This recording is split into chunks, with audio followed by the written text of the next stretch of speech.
And we're going to kick off with the front page of The Guardian now. A very sad story. This is the Manchester Arena inquiry. Leo, what have they found? Yeah, so this is an inquiry into the Manchester Arena suicide bombing that happened some years ago. So the family of a man who would have probably survived had he not been left to bleed to death by the emergency services said he'd been totally failed at every stage. And yeah, it's tragic. So John Atkinson, he was a carer. He emerged conscious from the blast on 22nd May 2017, but he died after waiting an hour and 16 minutes for medical treatment for his severe leg injuries and having a heart attack. And just 28 years old. Just 28 years old. I mean, and obviously a lot of the victims were very young. But There was another victim who could have possibly been saved. 8-year-old Safi Rose. So there seems to be huge operational issues here. Yeah. A series of miscommunications and poor decisions meant that only 3 paramedics entered the arena's foyer that night to help 91 people who'd been injured by the suicide bomber.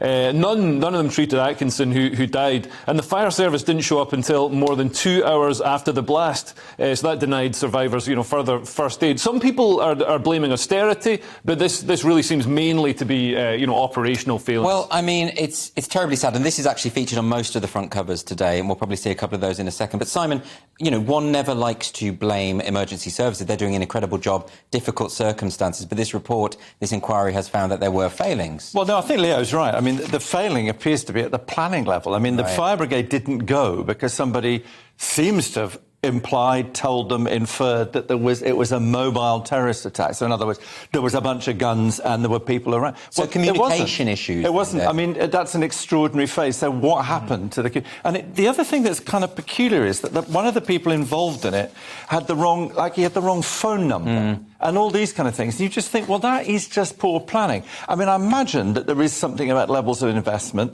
because presumably if you don't invest enough, you don't train enough, and if you don't train enough, you don't do these things properly.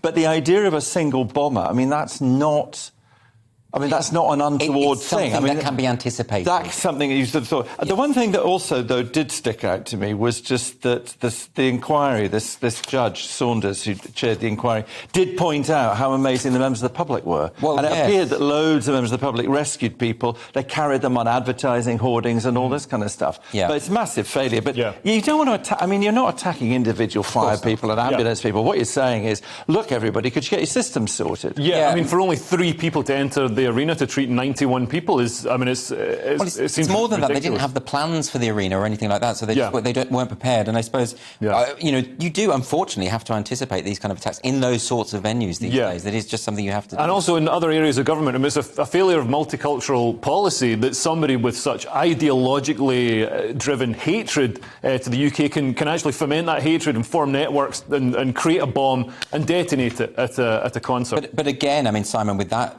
on that point, the intelligence services are monitoring all kinds of people, and they can't keep a tab. Yeah, what's really hard to know about this is it's your unknown unknowns. I mean, there is this claim, and we can't verify it because the whole point is it's secret. But what you don't know is the ones they have prevented. Yeah. Exactly. There is no doubt about it, though. He was a bit suspicious. He was running around. You look at those posters on the tube, if they look like they're hiding from the police and so on, actually should intervene. And I think one of the things is people ought to just intervene more. Yes. Because I'd rather somebody intervened and was accidentally arrested and turned out not to be a bomber than they turned out to be a bomber and actually they were caught. Because staff at the venue said that they were afraid of confronting this guy. When he's at a pop concert for little kids, and he's obviously a sort of an adult man with a rucksack, clearly sort of out of place. But they were afraid of confronting him because they were worried about looking racist. Well, that does happen quite a lot. It was similar with the grooming gang scandal in Rotherham. Of course, the police didn't want to apply the law because they were afraid of that. That is an issue. And well done, you didn't look racist, but